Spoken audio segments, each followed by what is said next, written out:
Good morning, students. So today the topic is physical clock synchronization, NTP. First, what is synchronization? What is the need of synchronization?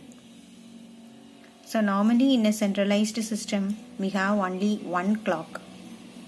If a process wants to guess the time, it can simply issue a system call to the kernel. But what happens in distributed system? Because in distributed system, one of the issue is we don't have any global clock or common memory. Each processor has its own internal clock and its own notion of time. So we need a physical clock synchronization. So how this synchronization takes place? So usually the clocks are synchronized to the accurate time standard like UTC, that is Universal Coordinated Time. Clock synchronization is the process of ensuring that physically distributed processes have a common notion of time. Since we have different processes and more than one processor in distributed system, we have to maintain a common notion of time. To do this, we go for physical clock synchronization. All the clocks in the distributed system must be synchronized. So to perform a physical clock synchronization, we use the protocol called network time protocol. So this network time protocol uses offset delay estimation method. By using this method, we can synchronize the clocks. The design of NTP, that is Network Time Protocol, it involves a hierarchical tree of time servers. We have the primary server, then the secondary servers, then at the lowest level we have the clients. So the primary server at the root, it synchronizes its clock with UTC. The next level contains secondary servers. They synchronize their clocks based on primary server timing. They act as a backup to the primary server.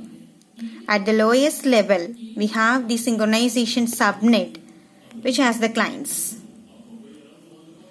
So what is clock offset and delay estimation method? So for example, we have two different processes A and B. And A to B, we have a message transmission.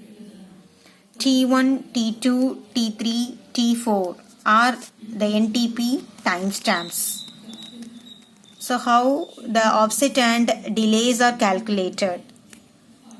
So first we have to calculate the difference A and B. So what is A? It is T1 minus T3. T1 minus T3. Then what is B? B is T2 minus T4. So usually the clock offset is denoted as theta and round trip delay is denoted as delta. So theta is A plus B by 2 and delta is A minus B. So this is how we are calculating the clock offset and the delay. Then we will see the algorithm. So we have some steps. In the first step, we have two different servers. They operate in symmetric mode. They exchange pairs of timing messages. First, we have to store the relationship between the servers, that is offset and delay. Usually this offset and delay is stored as a pair in each process or in each pair. OI and DI, offset and delay. So it is nothing but theta and delta. The offset corresponding to the minimum delay, this is what we expect. So this is usually chosen. So for the algorithm, first we assume that the message M take time T to transfer the data, and message M dash takes time T dash to to transfer. And assume that the offset between A's clock and B's clock is O, and the A's local time is denoted as A of t and B's local time is denoted as B of t. So we can write A of t is equal to B of t plus offset.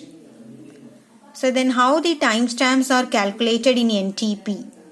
So that is this one, Ti, Ti minus 1, Ti minus 2, Ti minus 3. So how can we calculate?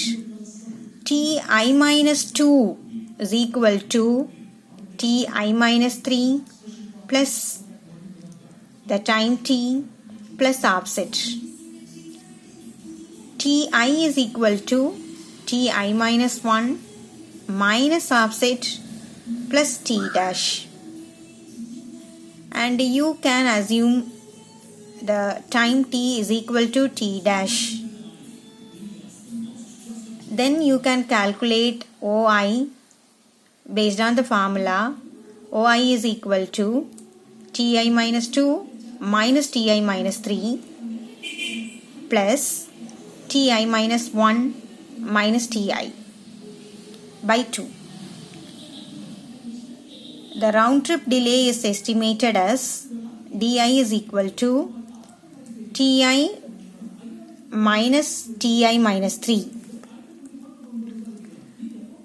Okay, Ti minus Ti minus 3 minus Ti minus 1, Ti minus 1 minus Ti minus 2. So like that, we have to calculate the recent 8 pairs of OI, Di, and they have to be retained. The value of OI that corresponds to minimum Di is chosen to estimate O. So this is called offset and delay estimation method. Using this method, the clocks are synchronized. Thank you.